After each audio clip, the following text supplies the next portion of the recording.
So hello guys, मी कोमल. तर आज आपण पाहतोय मटनची रेसिपी. सो रस्सा बनवण्यासाठी आधी आपण मटन मॅरिनेट करतोय. त्याच्यामध्ये मी खूप सारे हळद आणि मीठ टाकलं आहे. तर त्याला मॅरिनेट होण्यासाठी ठेवलं. त्याच्यानंतर गॅसवरती मस्त असं पातेलं ठेवलं आहे मोठं.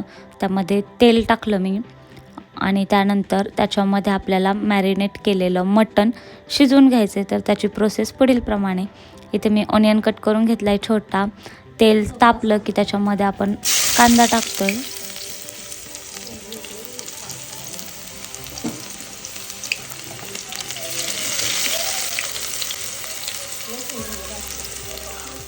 कांद्याला छान गोल्डन रंगावरती तळून घ्यायचा, आपल्याला फ्राय करून घ्यायचा आहे. जास्त पण डार्क ब्राऊन करायचा नाही, नाहीतर मग सूपला टेस्ट चेंज होते.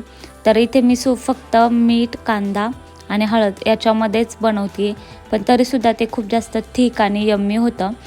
बरेच जण आलं लसूण वगैरे टाकतात, मी कधीच टाकत नाही, पण तरी पण माझं जे सूप आहे ते टेस्टला खूप छान लागतो. तुम्ही एकदा नक्की ट्राय करून पहा. तर अशा पद्धतीने तुम्ही बघू शकता मटण टाकायचं मॅरिनेट केलेलं आणि छान असं परतून घ्यायचं. मीडियम फ्लेमवरती गॅस ठेवायचा तुमचा. आणि जे पण तुमचं मटण आहे त्याआधी म्हणजे अर्धं तरी वाफेवरती शिजवून घ्यायचं, जेणेकरून मटणला त्याचं स्वतःचं असं पाणी सुटतं आणि टेस्ट खूप जास्त फ्लेवरफुल तुमचं मटण होतं. तर अशा पद्धतीने पातेल्यावरती मस्त असं ताट ठेवायचं आहे मोठं आणि त्याच्यामध्ये पाणी टाकून मस्त वाफेवरती निवांत मीडियम फ्लेम करायची आणि बघायची पण गरज नाही, कारण की मटणला स्वतःचं पाणी सुटतं आणि वरती वाफ पण असते. त्याच्यामुळे एक सुंदर असं फ्लेवरफुल तुमचं चिकन बनतं. इथे तुम्ही पाहू शकता खूप सुंदर अशा पद्धतीने बनतं. लहान मुलांना वगैरे पण तुम्ही देऊ शकता असं बनवून, कारण की त्याच्यामध्ये स्पायसेस कुठलेच नाही आहेत. आणि आता व्हिडिओ एडिट करायला बसले आणि बॅकग्राऊंडला ॲज युजल आपल्या व्हिडिओमध्ये असतो तसा ट्रेनचा आवाज, कारण की आपलं घर स्टेशनच्या बाहेर आहे. आणि इथे बघू शकता तुम्ही अशा पद्धतीने मी पाणी ॲड करते आहे, कारण की मी चिकनच्या स्टॉकमध्येच रस्सा बनवते ना, मला सूप पण प्यायचं होतं. एक्स्ट्राचं पाणी मी रस्सा बनवताना वरनं टाकत नाही गरम करून, त्याने चव जाते. त्यामुळे स्टॉकच खूप जास्त मी बनवते. ह्याची तुम्ही काळजी घ्या की किती हवं आहे तेवढं. जोपर्यंत कुकर होतोय मटणचा, तोपर्यंत एकीकडे इंद्रायणीचा भात पण लावून घेतला, तुम्ही बघू शकता. आणि इथे मस्त असं चिकनचं आणि सूप झालं होतं आणि आम्हाला रील पण शूट करायची होती. मी गंशूसोबत बघू शकता तुम्ही, मी तिला हे नेऊन दिलं आहे. गंशू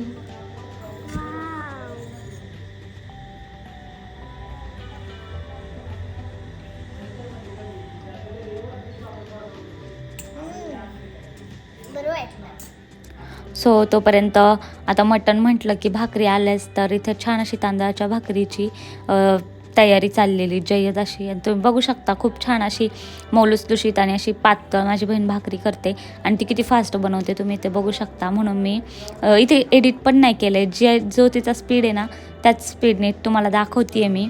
आणि गंशूची आणि माझी व्हिडिओ पाहायची असेल तर इंस्टाग्रामवर जाऊन मला नक्की फॉलो करा, तिकडे तुम्हाला माझी व्हिडिओ पाहायला मिळेल. आणि इथे भाकरी बघू शकता, मऊ लुसलुशीत अशी भाकरी होती. आणि त्याच्यानंतर म्हटलं आता ह्या गोष्टी होत राहतील, तोपर्यंत मसाला करू. तर इथे मस्त काळा करून कांदा, खोबरं, कोथिंबीर घेतलेली, टोमॅटो, लसूण आणि आलं घेतलेलं आम्ही. आणि घरचा घाटी मसाला, कांदा, लसूण, हळद, तेजपत्ता आणि दालचिनी आणि चवीप्रमाणे मीठ आणि थोडीशी हळद घेतलेली. एवढ्यामध्येच बनवत होते मी मटण, एकदम ऑथेंटिक पद्धतीने, घरगुती स्टाईलने. तर इथे तुम्ही बघू शकता आता मी मटण फोडणीला घालते. त्यासाठी पातेल्यामध्ये तेल गरम करायला ठेवलं, त्याच्यामध्ये तेजपत्ता आणि दालचिनी टाकली. जास्त पण लवंग, मिरी वगैरे खडे मसाले टाकत बसले नाही, कारण की मला सिम्पल वेने बनवायचं होतं. आणि ते टाकलं की त्याची म्हणजे टेस्ट चेंज होते आणि मला एकदम बेसिक खायचं होतं मटण म्हणून, कारण की एवढे दिवस मटण बनलं गेलं नव्हतं घरामध्ये. आपल्या घराचं गृहप्रवेश झालं होतं, त्यामुळे 1.25 महिना बनवायचं नव्हतं. आणि आता श्रावण पण लागणार आहे, फक्त आमच्याकडे एक 4-5 दिवस होते, तर म्हटलं त्याच्यामध्ये बनवून घेऊया.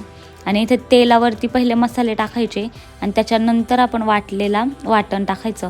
त्याने ना काय होतं की तर्री खूप छान येते. आणि तुम्ही बघू शकता पुढे लास्टला की कालवण किती सुंदर बनलेलं आणि सगळा फ्लेवर उतरलेला पूर्ण त्या मसाल्यांचा त्या वाटपामध्ये, जे आपण वाटण वाटलेलं त्याच्यामध्ये.